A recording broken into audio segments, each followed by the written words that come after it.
وبركاته.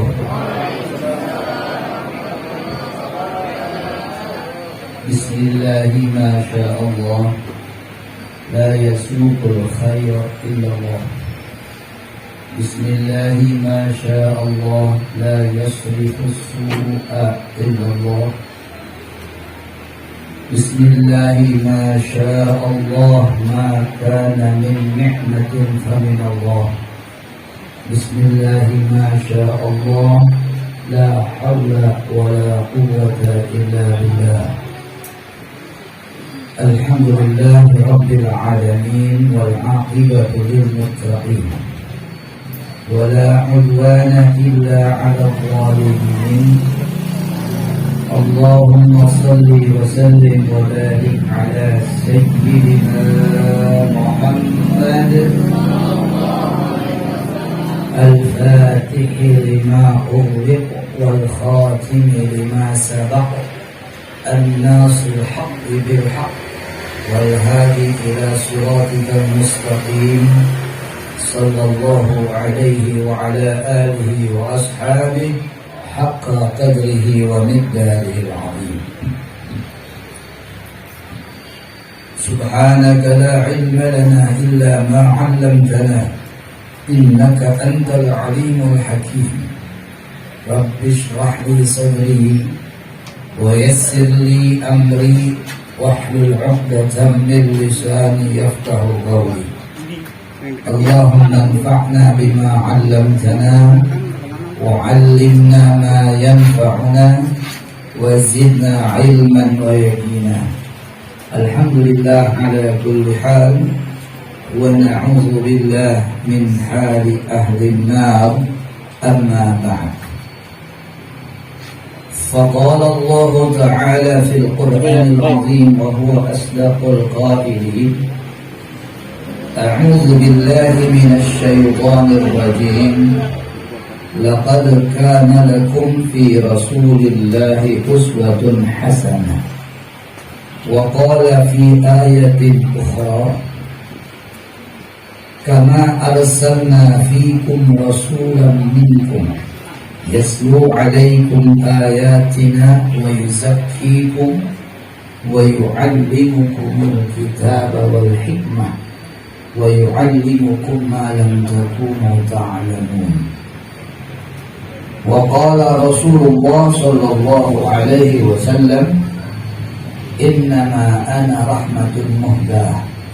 صدق الله العظيم وصدق رسوله النبي الوفي الكريم ونحن على ذلك من الشاهدين والحمد لله رب العالمين. Yang saya hormati, yang saya muliakan para kiai, para ustaz, tokoh masyarakat, mudah-mudahan kiai-kiai kita, ustaz-ustaz kita dipanjangkan umurnya oleh Allah Subhanahu wa Ta'ala dalam istiqamah sehingga terus semangat untuk membina, membimbing dan mengarahkan masyarakat kepada jalan yang Allah ridhai.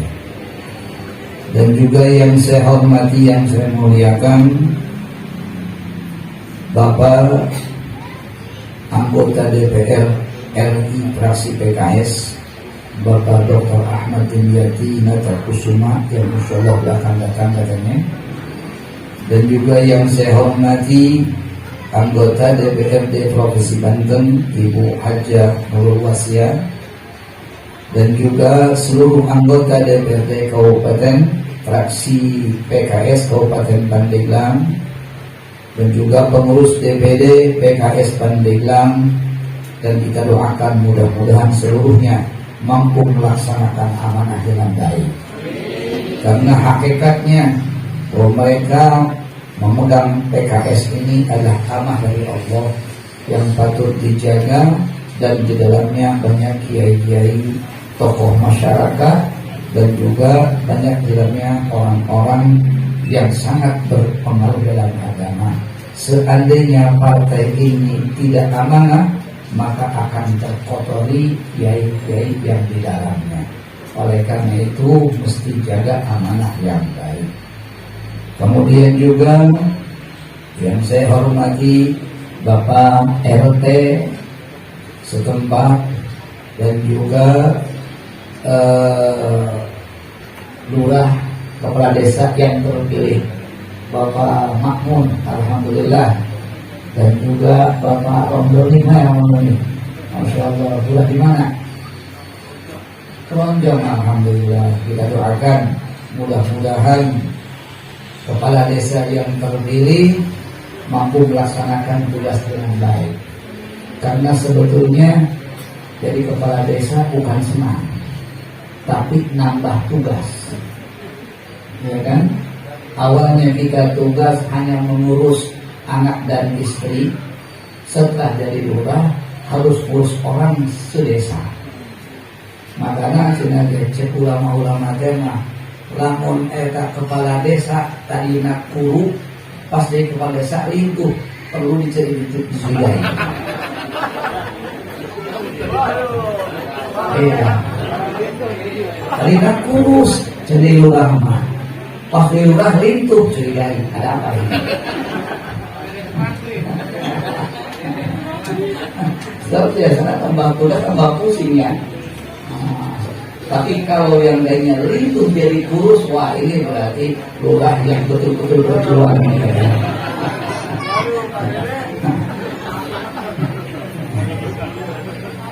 Makanya kita doakan mudah-mudahan lurah kita mampu melaksanakan amanah dengan baik, jabatan dengan baik, sehingga kepemimpinan bukan untuk mencari keuntungan dunia, tapi untuk berjuang di jalan Allah, supaya lurah di dunia, di akhirat pun tetap memimpin masyarakat ke surga. Itu tujuan kita ya, Pak Makmun, Pak Doni ya. Hadirin wal hadirat yang dirahmati Allah Subhanahu wa taala. Alhamdulillah PKS hari ini ya, alhamdulillah. Walaupun sudah habis mulutnya, sudah habis Rabiul Awalnya, ya Rabiul Awal habis, tapi mengenang Rasul tidak akan habis. Karena tujuan kita bukan masalah Rabiul Awalnya, tapi mengenang dan untuk mengenal siapakah Rasulullah SAW. Itu tujuan inti Maulid Nabi. Nah, sehingga rahimakumullah, alhamdulillah saya senang dan bangga dalam setiap kampung, setiap masjid, bahkan musola, alhamdulillah mereka sudah semangat mengadakan perayaan Maulid Nabi. Hanya saja kadang-kadang saya menyayangkan kesemangatan mereka dalam merayakan Maulid Nabi ini, setelah Maulid belum dilihat perubahan kebaikannya, sehingga Maulidnya rame, tapi pelbas sholat subuh mah saeutik bae. Jadi Maulidnya rame, pengajian tidak meningkat. Maulidnya rame, masjid jamaahnya tidak meningkat. Bahkan Maulidnya Masya Allah semangat, tapi akhlak dengan tetangga pun masih tidak berubah. Pahewaan kene anu ngabohong beuki ngabohong kene, lalu buludan buat apa? Tidak, kadang-kadang kita kasihan, saya bukan apa-apa. Kita mencermati Maulid yang dirayakan oleh para masyarakat. Ini masyarakat alhamdulillah mengundang semangat, mengundang penceramah dari jauh. Tapi sayang, penceramah yang diundangnya kapasitas keilmuannya kurang memadai, sehingga isi yang dia sampaikan dalam acara Maulid Nabi itu hanya mampu membuat masyarakat tertawa saja, tapi tidak mampu mengisi hati masyarakat. Sehingga begitu beres Maulid, hati yang keropos tetap keropos, hati yang kotor tetap kotor, orang yang bodoh tetap bodoh, orang yang tidak semangat tetap tidak semangat. Kenapa? Karena kiai yang datang hanya untuk menghibur, tertawa dan terbahak-bahak. Ini ada satu kesalahan yang sangat salah, yang perlu kita perbaharui. Yang mestinya Maulid Nabi ini adalah satu acara yang sangat mulia, momen yang sangat istimewa untuk menyampaikan dan mengangkat siapa Rasulullah, untuk mengangkat bagaimana akhlak Rasul, bagaimana semangat Rasul, dan bagaimana Rasulullah SAW bukan orang kaya, tapi mampu mengalahkan Raja Persia dan Romawi. Lihat ke sejarah, tidak ada cerita Rasul punya istana, nggak ada. Rasul hanya punya tempat tidur dan masjid. Rasul tidak punya istana yang megah, tapi Rasulullah SAW mampu menaklukkan yang punya istana. Persia dan Romawi semua takut. Nah, ini mesti kita kaji supaya sekarang kita umat Islam ini, walaupun umat Islam sekarang tertinggal dalam bidang ekonomi, itu bukan satu alasan untuk kalah kita. Kenapa? Karena kemenangan kita bukan dengan ekonomi, kemenangan kita bukan dengan harta, bukan dengan istana, tapi kemenangan kita itu diraih dengan pertolongan dari Allah Subhanahu wa taala. Wa man nasru illa min indillah. Tidak ada kemenangan kecuali datang dari Allah, dan tidak mungkin Allah menurunkan pertolongan untuk memenangkan umat Islam kecuali kembali pada satu, apa? Ikut akhlak dan amalnya Rasulullah Shallallahu Alaihi Wasallam. Selesai sudah. Selesai sudah. Kita lihat coba dalam sejarah, disebut dalam tafsir Khazin, ketika Rasulullah Shallallahu Alaihi Wasallam hijrah ke Madinah. Di Madinah ada suku kabilah yang kuat, nama suku Aus dan suku Khazraj. Suku Aus dan suku Khazraj ini diceritakan bahwa mereka berperang tidak henti-henti selama 120 tahun. Perang deui urun, perang deui urun, perang deui urun. Dan keduanya didukung oleh suku Yahudi, yaitu Bani Qainuqa dan Bani Nadir. Didukung terus di adu domba, sehingga tidak henti sampai 120 tahun. Suku Aus dan Khazraj berperang, yang mana tetangga mereka. Ini kedua tetangga. Tapi begitu datang Rasulullah Sallallahu Alaihi Wasallam ke Madinah, peperangan yang sekian lama hilang dan menjadi bersaudara. Turun ayatnya, waqtasimu bihablillahi jami'an. Kenapa? Karena mereka kembali kepada satu, apa? Berpegang teguh kepada tali Allah dengan berkiblat kepada satu manusia, siapa? Rasulullah Sallallahu Alaihi Wasallam. Selesai sudah.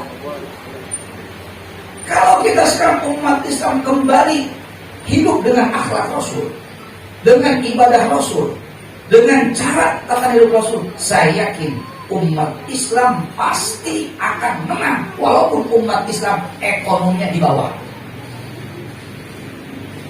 Tidak menjamin. Apa sekarang orang kaya bisa bela agama? Banyak. Orang-orang kaya semakin kaya bukan bela agama, tapi semakin kaya menjual agama. Emang dikira orang kaya bisa bela agama? Banyak orang yang sudah kaya raya tapi tidak cukup dengan kayanya, sampaikan dia rela mengorbankan agama demi untuk menambahkan kayanya. Apa tidak ada? Banyak. Jangan kita lihat hanya orang fakir saja. Kalau orang fakir mah sudah jelas cuma kecil. Ini orang kaya. Subhanallah. Rahimahumullah.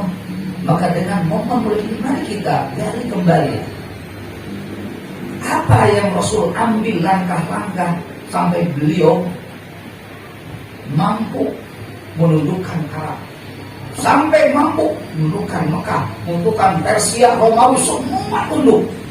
Apa yang beliau caranya? Rahimahumullah.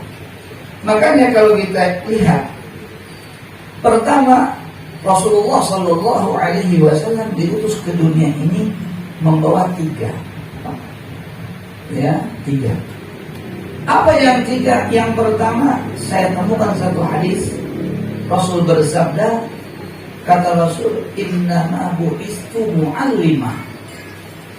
Yang pertama, innama bu'istu mu'allimah.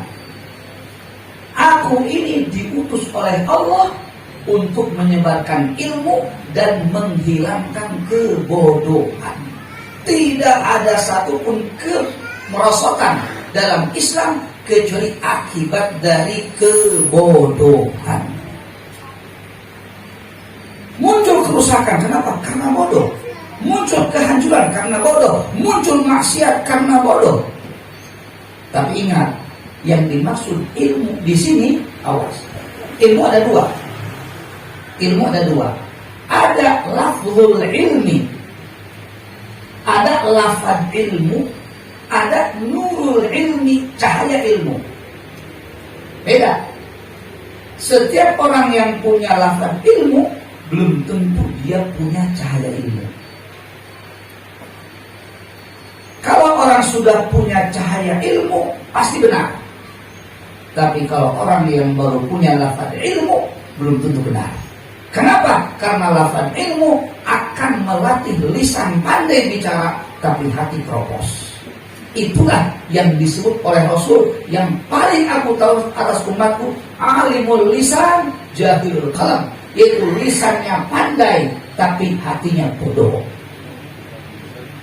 Ini rahimahumullah, lihat oleh kita dulu di Aceh, Abdul Ghafur Senokol Bronye. Dia orang Kristen, hafal Quran, berarti dia memiliki lafaz Quran tapi tidak memiliki cahaya Quran. Buktinya tidak iman. Sekarang banyak orang-orang hafal hadis ribuan, tapi amalnya jauh dari hadis. Berarti dia baru memiliki lafaz ilmu tapi tidak memiliki cahaya ilmu. Nah, sehingga saya pernah mendengar guru saya ketika menyampaikan pengajiannya, ketika saya dulu di Yaman, beliau begini, katanya, bilang sama ya auladi, al-ilmu ilmani, lafzul ilmi wa nurul ilmi. Wa lafzul ilmi yuhsinuhu taqiyun wa fajirun, wa nurul ilmi la yuhsinuhu illa taqiyun.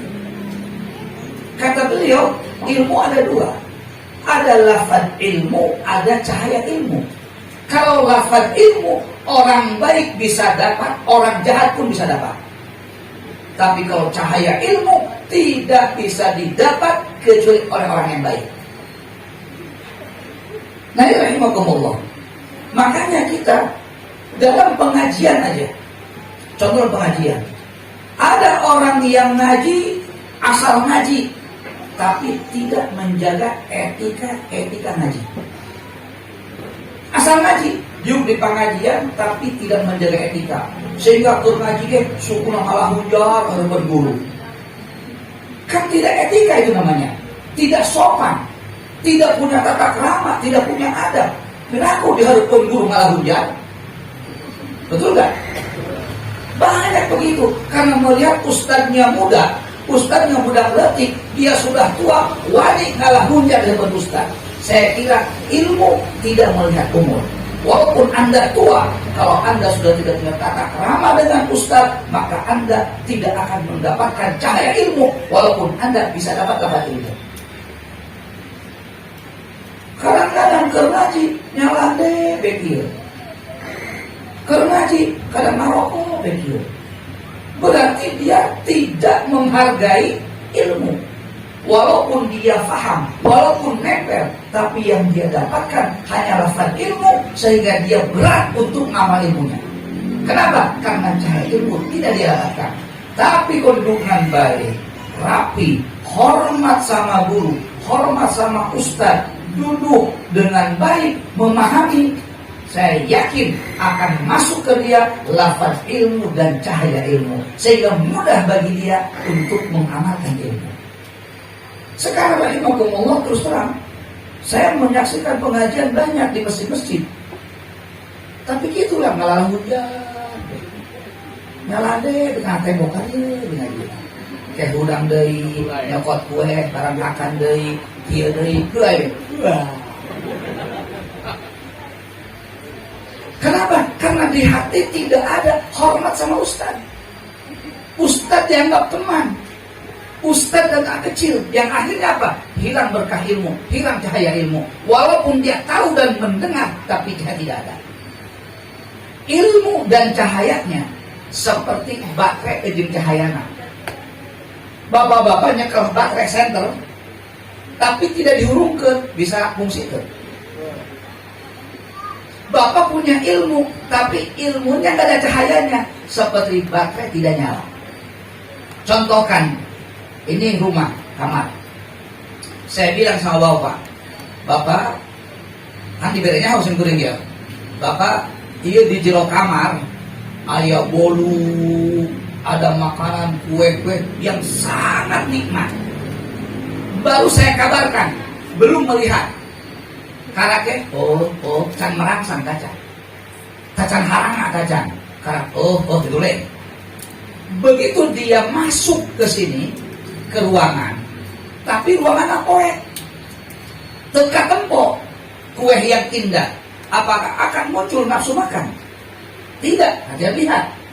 Begitu dia nyalakan senterna, katempo nikmatnya lihat makanan indah, baru muncul hasrat untuk makan. Sama dengan ini. Kalau saya kabarkan bahwa tahajud itu kemuliaan, tahajud pahala besar, itu baru kabar. Karena baru kabar, akhirnya ya cuman tahajud pahalanya gede, tapi semangat untuk tahajud. Kenapa? Karena baru kabar. Setelah dia masuk dengan cahaya ilmu, mengamalkan tahajud, mencicipi terasa nikmat, baru bilang ternyata betul tahajud itu nikmat yang sangat hebat. Sampaikan satu orang mengatakan, seandainya di surga tidak ada tahajud, saya malas masuk surga. Seandainya di surga tidak ada tahajud, saya malas masuk surga. Apa? Karena beliau menemukan betapa nikmatnya itu tahajud. Ada orang kumaha coba? Hah? Orang kumaha? Orang mah yang teureun tahajud na Bu. Hayang hekes urang mah.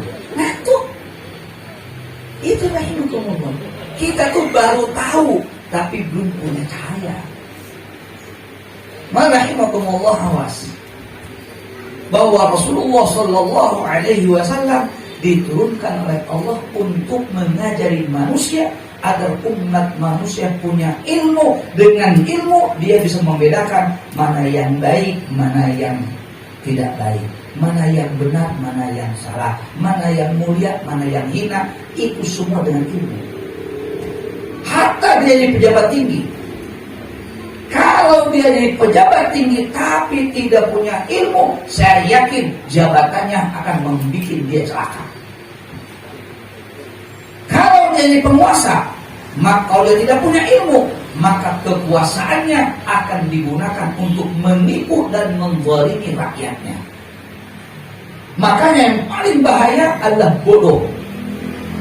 Sehingga kata Rasulullah SAW, ya innallaha za'ul ilma, Allah akan mencabut ilmu.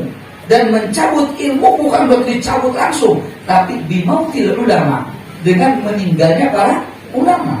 Sehingga naik pemimpin-pemimpin, penguasa-penguasa yang bodoh-bodoh. Akhirnya mereka dhallu wa adallu.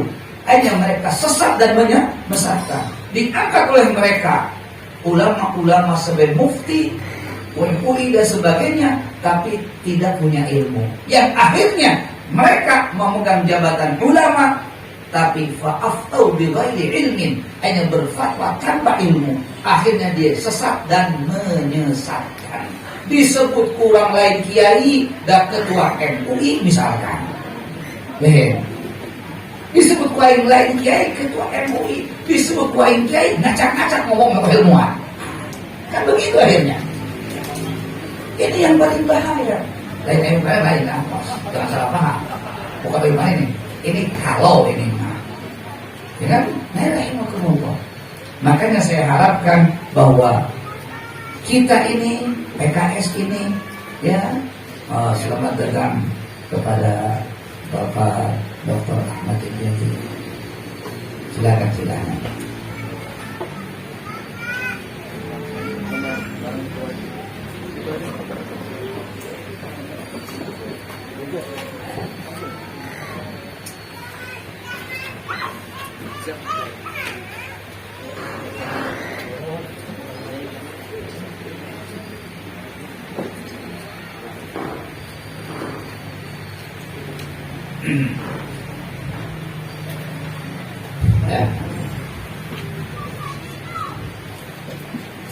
Ya. Jadi yang pertama, awas, Rasulullah diutus sebagai mu'allim, mengajarkan ilmu, mencerdikan masyarakat, biar masyarakat jangan hidup dalam kebodohan, sehingga dengan ilmu mampu membedakan mana yang baik, mana yang buruk, mana yang benar, mana yang salah, mana akhlak mulia, mana akhlak tercela, bedakan. Itu semua dengan apa? Dengan ilmu. Itu yang pertama. Yang kedua, Rasulullah Sallallahu Alaihi Wasallam diutus oleh Allah untuk membimbing kita mampu beribadah dengan benar. Nah, ibadah ini, kita beribadah bukan sebatas hanya ingin mendapatkan pahala, tidak. Lebih dari itu, dengan ibadah kita adalah tazkiyatun nufus, untuk mensucikan jiwa yang kotor. Sehingga dengan kita sholat, dengan mengatakan sholat wajah tu wajhiyah, kemudian kita ruku dengan membaca subhana rabbiyal azim, ketika sujud subhana rabbiyal a'la, terlihat penghambaan kita kepada Allah, ketundukan pada Allah, masuk dalam hati kita cahaya. Dengan sujud sama Allah muncul kesucian hati. Dengan sucinya hati, maka dia akan terhindar dari perbuatan keji dan munkar.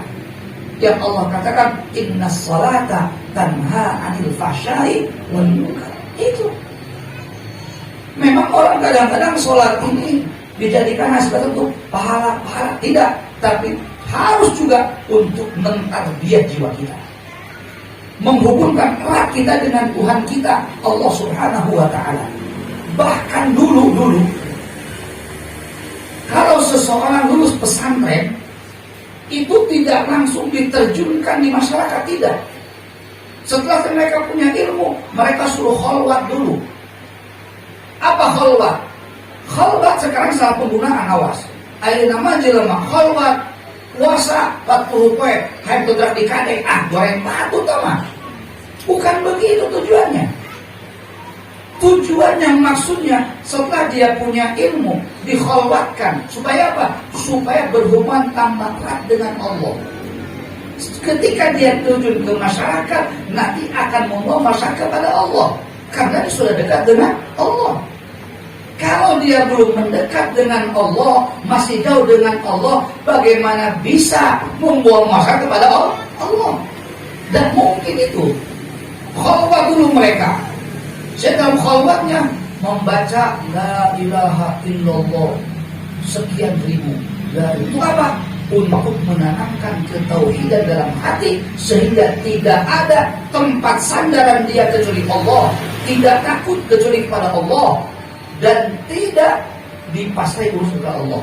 Kalau orang sudah pasrah kepada Allah, tawakal kepada Allah, bersandar kepada Allah, yakin dia kalau dakwah berhasil dakwahnya. Tapi kalau dia masih bersandar kepada makhluk, takut kepada makhluk, saya yakin gagal dakwahnya, walaupun dia punya ilmu. Nah, makanya kita ini awas, ibadah kesana khalwat, zikir la ilaha illallah untuk memperkuat ketauhidan, sehingga dia tidak takut kecuali pada Allah, tawakal kepada Allah, pasrah diri kepada Allah. Itu. Kemudian setelah itu dibaca dalam khalwatnya apa? Yaitu subhanallah. Kenapa? Untuk menanamkan di hatinya bahwa Allah maha suci dari perbuatan yang tidak ada manfaatnya. Semua yang Allah berikan kepada kita pasti tidak akan kosong dari hikmah.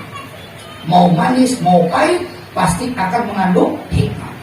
Nah, sehingga ketika dia terjun dakwah, mau pahit, mau manis, dia tidak akan mundur. Tetap, kenapa? Karena dia yakin manis, pahit datang dari Allah, dan itu pasti ada hikmahnya buat saya. Itu hikmah Allah. Kemudian setelah itu dalam khalwatnya baca sholawat. Kenapa? Untuk menanamkan cinta kepada manusia yang Allah utus, siapa? Rasulullah SAW.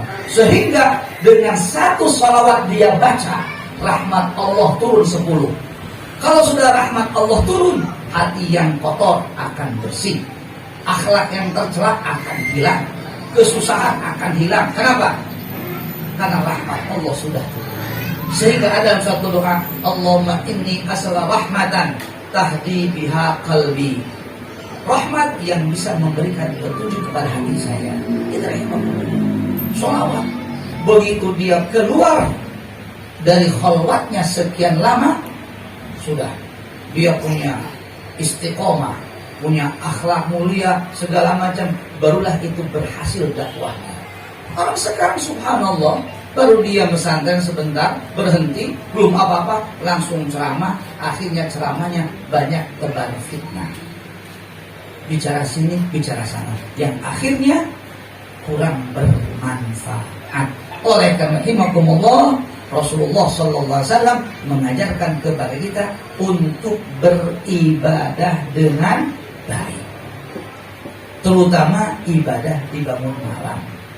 Setelah kita sholat wajib 5 waktu dengan berjamaah, tegakkan bangun malam. Di kita ini banyak orang-orang meninggalkan bangun malam. Kalau saya bilang terserah tuh, mau kesinggung mau enggak terserah. Pokoknya kalau orang yang bangunnya berbarengan dengan azan subuh, itu orang yang paling molongok sesungguhnya. Benar. Terserah teman tersebut. Pokoknya menjelma hudangna babar azan subuh koplok sebenarnya. Molongok sebenarnya. Benar sih ini. Sahabat jelma sama terserah. Ndak kiai tan, ndak abuya tan, ndak terserah. Pokoknya mun hudangna babar azan subuh molongok. Nilai baik kan mau rampung koloma udah sampai subuh. Kemana apa subuh tuh kalau di koloma? Ketika adzan subuh di koloma sih.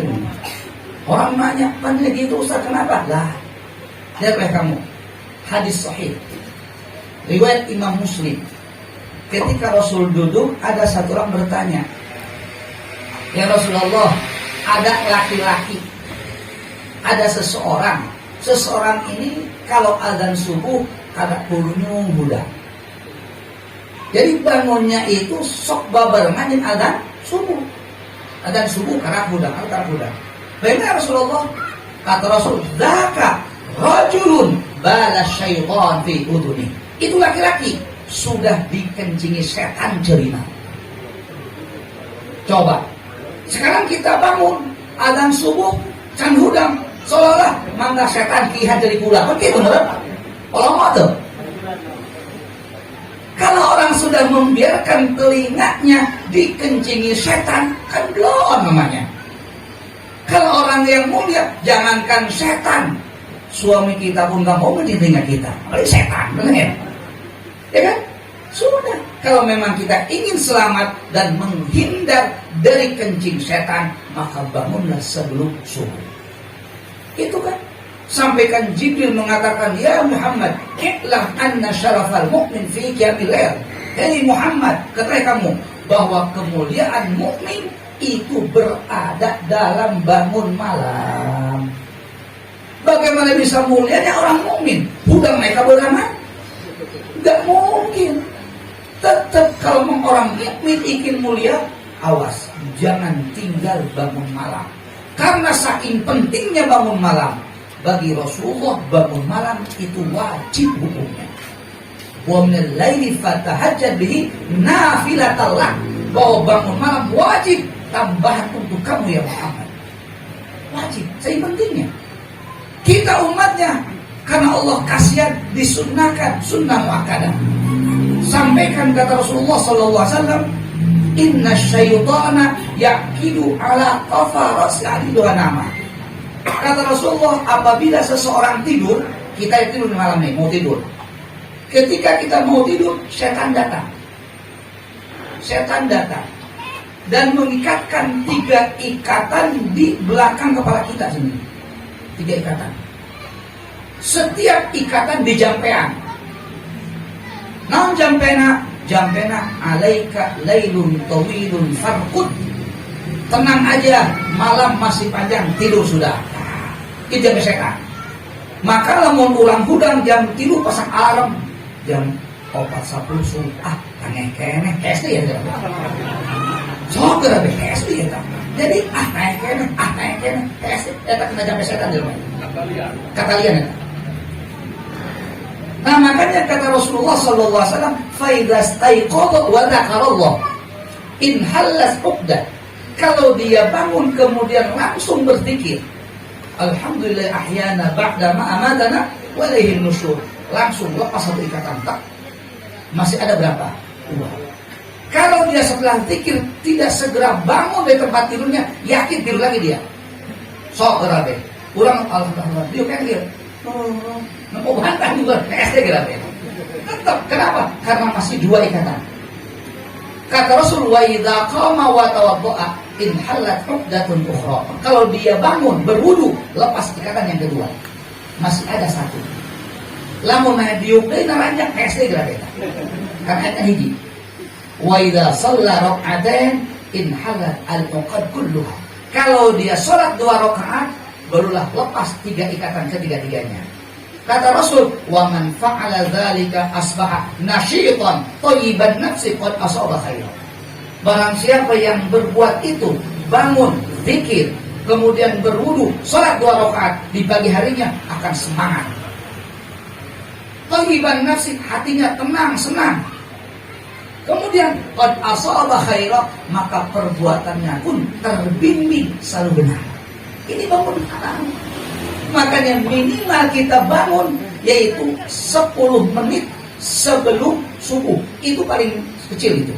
Kaburu ngalaudu sok 2 rakaat saya tunggu teman. Eta nu pang sebulan jelema eta. Pang sebulan jelema eta mah. Mun bisa mah orang ya setengah jam lah sebelum subuh. Kaburu kacai, ngalaudu, sholat 2 rakaat dengan witirnya, bisa zikir la ilaha illallah, baca sholawat sampai dulu subuh, kan begitu yang mestinya supaya kita pagi hari semangat ini. Nah makanya Rasulullah SAW membimbing kita untuk beribadah dengan baik. Setelah kita punya ilmu, kita beribadah dengan baik. Dan yang terakhir Rasul mengatakan innama bu'itsu liutammima makarimal akhlaq. Walaupun orang ilmunya tinggi, ibadahnya kuat, tapi kalau akhlaknya bejat, tidak ada harganya. Sehingga kata Imam Syafi'i, kata beliau, ij'al ilmaka milhan wa adabaka daqiqa. Jadikan oleh kamu ilmu kamu seperti garamnya, akhlak kamu seperti tepungnya. Berarti banyak tepung banyak garam. Banyak tepung. Berarti kalau kita punya ilmu 10, kita punya akhlak 15. Itu lebih banyak. Lamun cenah urang ngabogaan ilmu 10, akhlakna 5, eta mah jiga sayurna ngan samangkok, guyana sakeupul. Kumaha? Pahit. Pangset temeuna. Maka diomongkeun lah saya kiai ge sosohoreun begitu he mamalan. Kan goreng akhirna mah. Atawa sabalikna. Lain akhlakna boga, ngan ilmuna teu boga. Berarti teu apa? Baru punya apa? Punya tepung ngan uyahan. Punya sayur tapi kurang uyah, kumaha? Hambar. Anta. Tapi kalau seimbang antara sayur dan garam, nikmat. Begitu juga kalau seimbang antara ilmu dan akhlak. Tapi lebih banyak akhlak daripada ilmu. Bahkan yang terkesan dalam kehidupan pun bagi perempuan untuk suami yang paling terkesan itu suami yang berakhlak. Betul, ya Bu ya? Betul nggak? Ibu punya suami, ilmunya tinggi, ibadahnya kuat, ngan lamun salah main gaplok bae. Suka nggak? Ayah boga salaki kaset, den, ilmu nak gede, den, terus ibadahnya kuat, ngan korek. Nah itu. Tapi ada suaminya, ilmunya pas-pasan, tampangnya pun pas-pasan, ibadahnya pas-pasan, tapi bager kayak ibu, ngusapan baik, senang mana? Ini yang senang. Betul. Makanya saya pernah ditanya dulu, waktu saya di Jakarta, ada yang nanya, Ustaz katanya, bagaimana kalau ada perempuan punya suaminya 5? Bukan nyandung, bukan. Tidak bukan nyandung. Ini katanya begini. Jadi perempuan punya suami, kemudian suaminya meninggal. Nikah lagi, meninggal lagi. Nikah lagi, meninggal lagi. Sampai 5 kali menikah, baru pemajikan lupain. Nah, ringkas cerita pertanyaannya. Nanti kalau di hari kiamat yang 5 suami masuk surga, istri pun masuk surga. Nah ini perempuan ini jadi istri yang mana dari yang 5? Pertanyaannya, apakah suami yang pertama atau suami yang terakhir? Waduh, cina, yang yang hadis nah, tulisan Arab jawabannya Pak Glenn. Akhirnya saya terus nyari, saya perpustakaan cari referensi.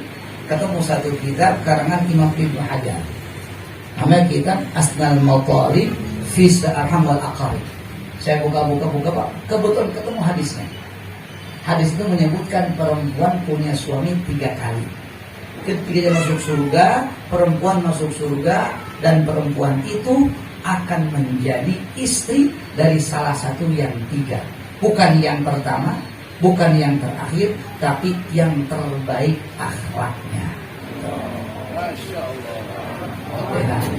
Yang terbaik akhlaknya.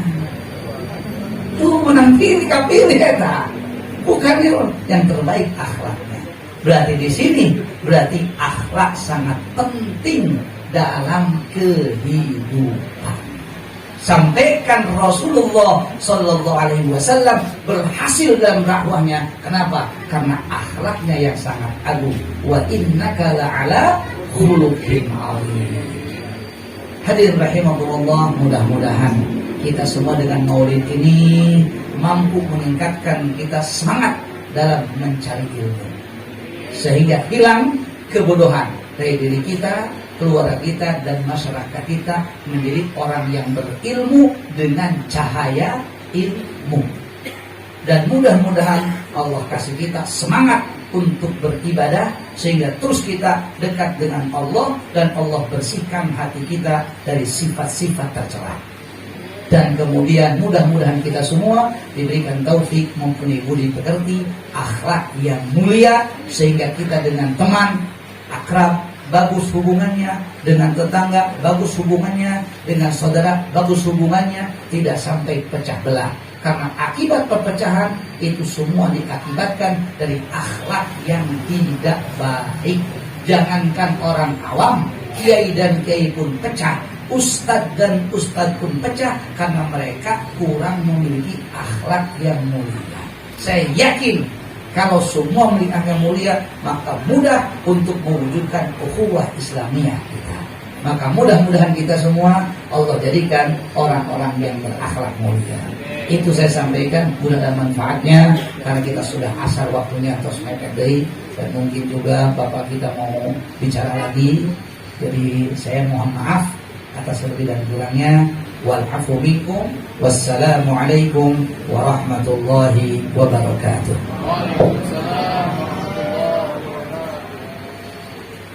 Sallu ala Nabi.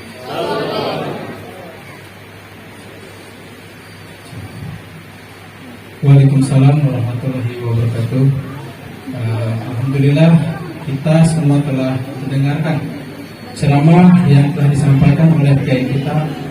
Mudah-mudahan apa yang telah disampaikan oleh kiai kita dapat mendongkrak semangat kita dalam mendapatkan cahaya ilmu dari Allah Subhanahu wa taala, dan juga dapat meningkatkan keimanan, ketakwaan serta kecintaan kita kepada Allah dan Rasulullah sallallahu alaihi wasallam.